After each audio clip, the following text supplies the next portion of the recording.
Well, we're here backstage at the Roskilde Festival with Colin, who's the guitar tech for Dave Murray of Iron Maiden. Indeed, yes. It's a pleasure to be here with you, and hopefully we'll do a gear run in a little while, so we can see all the cool gear. Yes, in the rain, I think. In the rain, yeah. Yes, it's a bit moist outside at the moment. So yeah, we were talking a little bit about the gear, and I think one of the cool things you told before was that you kind of eased some G-forces into the rig. I have. It's probably well known that Dave's been a user of Marshall gear pretty much the whole of his career, and we've got it down to using a Marshall preamp with a Marshall JFX unit, which when I came on board was very out of date. But it's that's his signature sound right there. It's very simple, chorus delay, a little bit of reverb, and just a great tone from the amp, from the preamps. So we kind of lived with it for a little bit, and then we got a little bit adventurous, shall we say, and decided to bring in some pedals.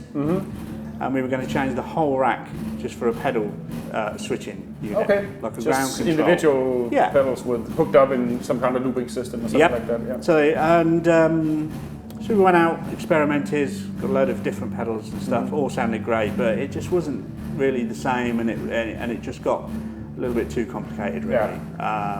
It's great, works great for some people, but really wasn't for us. It wasn't our thing. So we swapped back.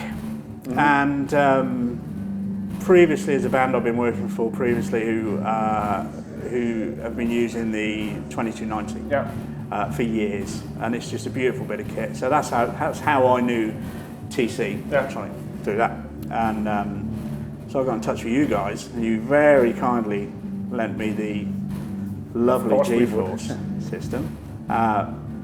So I kind of.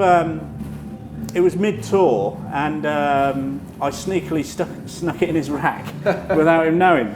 And just basically, it's so easy to program. I was literally programming it on the fly. I mean, as he was on stage playing, I knew the gaps between each of his presets, basically.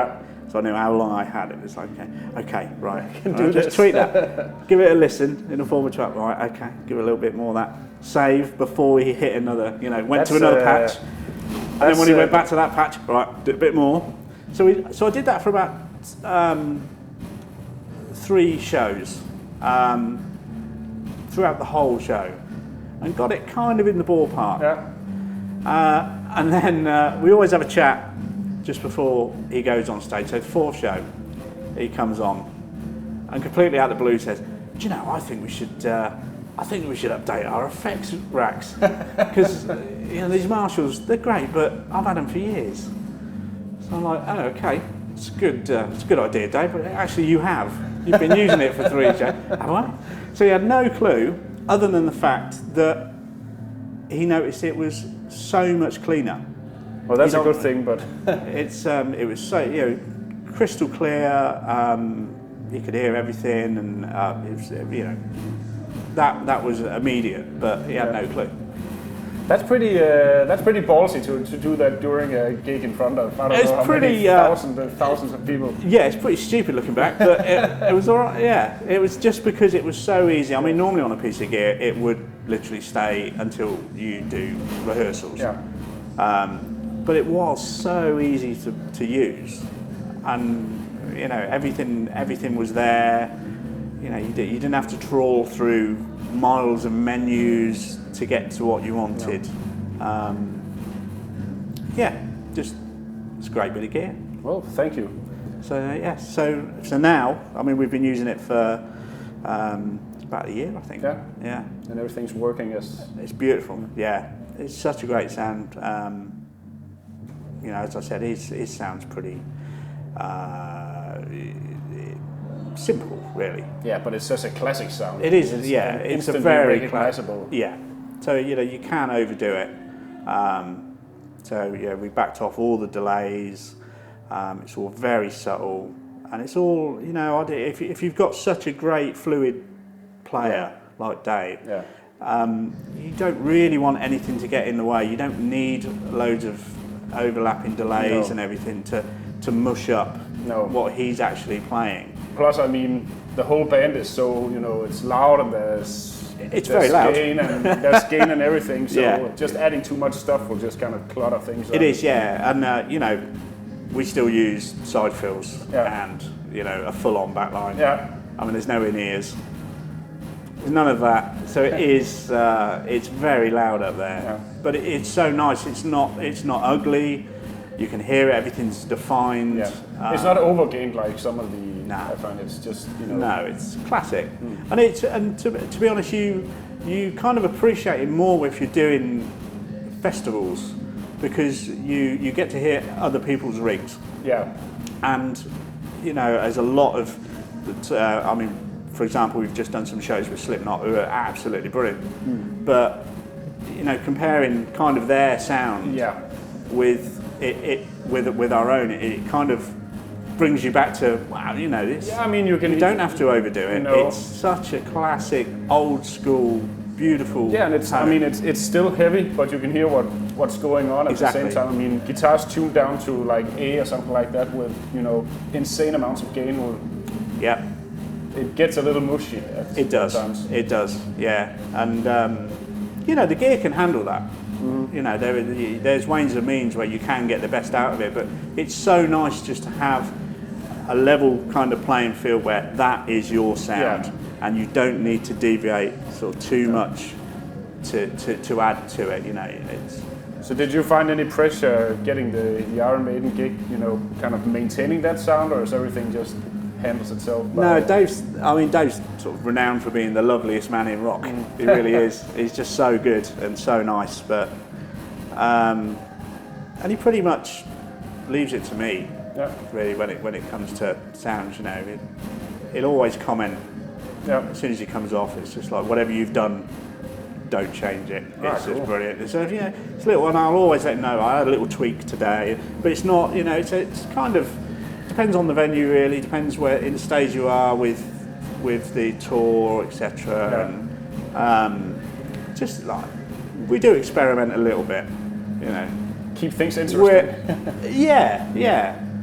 And just little changes. But as I said, it makes such a difference because you know it's not oversaturated. So it's the smallest thing you do, you can hear. Yeah, you can actually hear it. Yeah.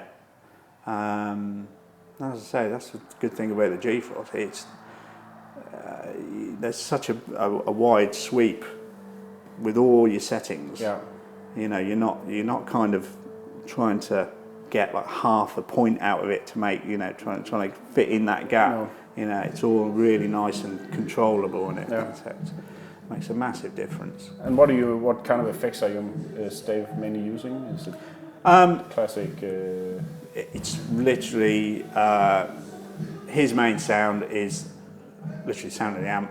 So, and with chorus, a little bit of delay, a little bit of reverb. That's it. Is that on everything, or the solos, or is there always a little bit of that's on everything. That's clean rhythm, and he's got two solo settings which we use.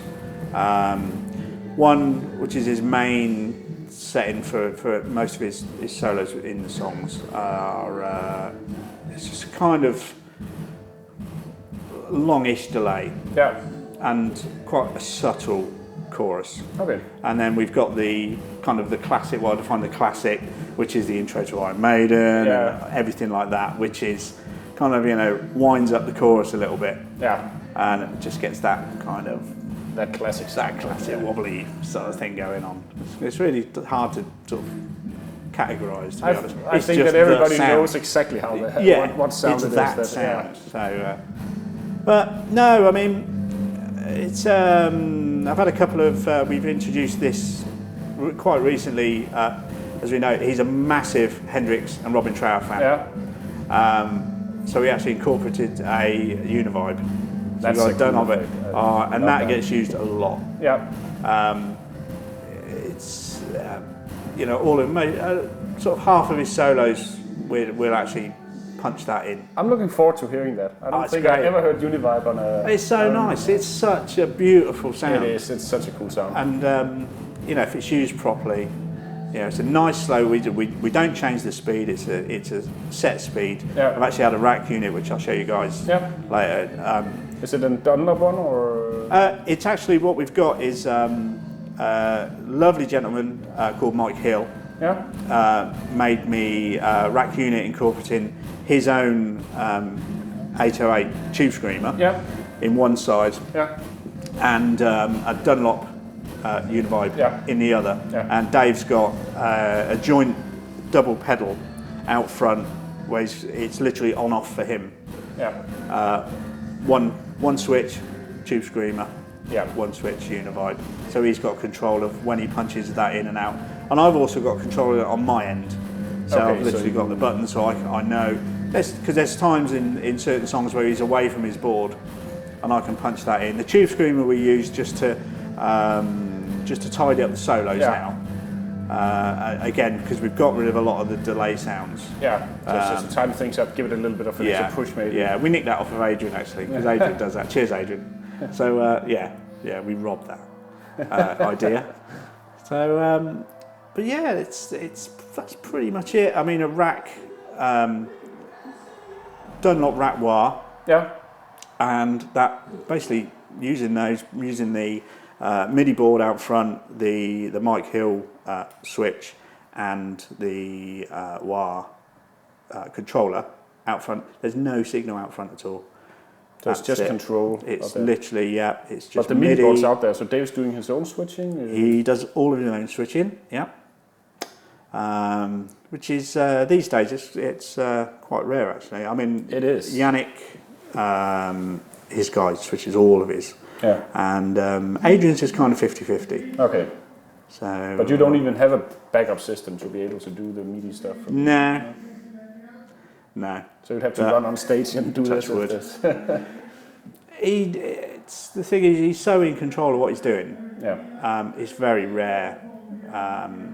And you know, it's one of those things where not sort of the band are great because you know they're such a legendary band, but it's so nice that it's really, you know, it's so easy going up there. You know, they do give 120% every night, and it's still nice that they're out there, and you know they're not taking it for granted of who they are. I mean, they go out there to prove a point every single night, and you get full on. Yeah. Well, I'm really looking forward to the show. Yeah. I'll look forward to it every night. Every night, yeah. Brilliant. Well, thanks so much. I guess that we'll have a little look at the rig a little bit later. We will, yes, once we can get out there and don our Rain Max, our Sou'westers and our Wellingtons.